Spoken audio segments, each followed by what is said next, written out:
What's going on, YouTube? So probably the biggest question on everyone's mind after seeing a Spider-Man film is, who's going to be the next villain?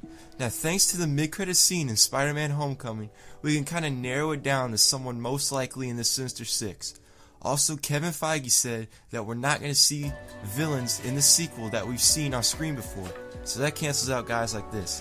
I think it's obvious that Sony still wants the Sinister Six to happen, but it needs to be well thought out. We can't have another Amazing Spider-Man 2 situation where the other 5 villains were just shoehorned in at the last minute in the movie.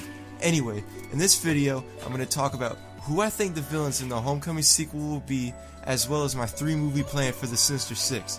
This wouldn't be my ideal Sinister Six lineup, but I'm trying to do something different and use villains we haven't seen before. Anyways, let's get into it. So first I'm going to start off with my main villain choices for the Homecoming sequel. I'm picking Mysterio and the Chameleon. Now, why did I pick these characters? I think Mysterio is well overdue. The fans have been wanting him in the movies for the longest. He's one of the best Spider-Man villains that has yet to see the big screen. I also picked the Chameleon because I feel like him and Mysterio work well together. They both play tricks on people. And how would I connect this to the Sinister Six?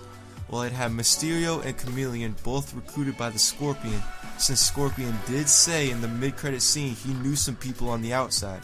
Mysterio and Chameleon will both get their technology from the Tinkerer, and that's how I will connect everything back to Vulture and Shocker. So throughout 2 Spider-Man films, we get one half of the Sinister Six in Homecoming, and the second half in the Homecoming sequel. But I wouldn't include the Tinkerer in the main lineup for the Sinister Six. I'm picking another character. We've seen this character in the movies before, but we've seen the actual villain part of him that everybody knows from the comics, his alter ego, for probably like 3 minutes. Who's that character? The Rhino. Now, I picked the Rhino because I'm going to give him a small role, but I'm also going to give him a very important part. What's going to happen in Spider-Man 2, how I would do it is, the Tinkerer says throughout the entire movie that he's working on something big, kind of like with that vacuum seal he was working on in Homecoming. So we're not going to find out what this thing is until the post-credit scene in Spider-Man 2. Where it's revealed that the thing he's working on was the Rhino costume. So, how do I use this?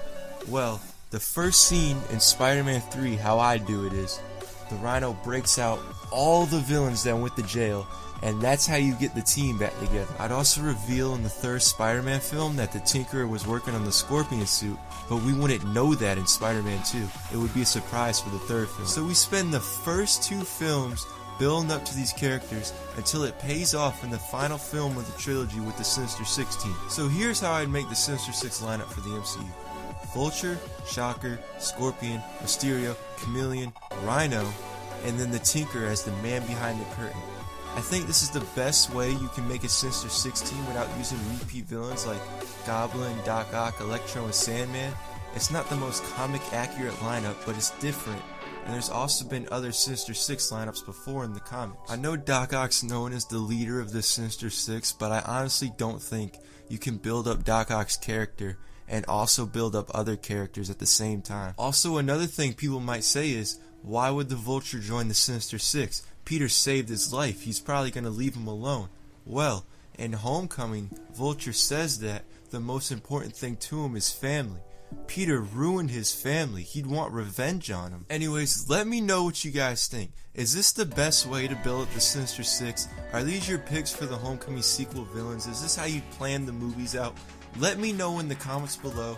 Thanks for watching, and I'll see you guys again in my next video.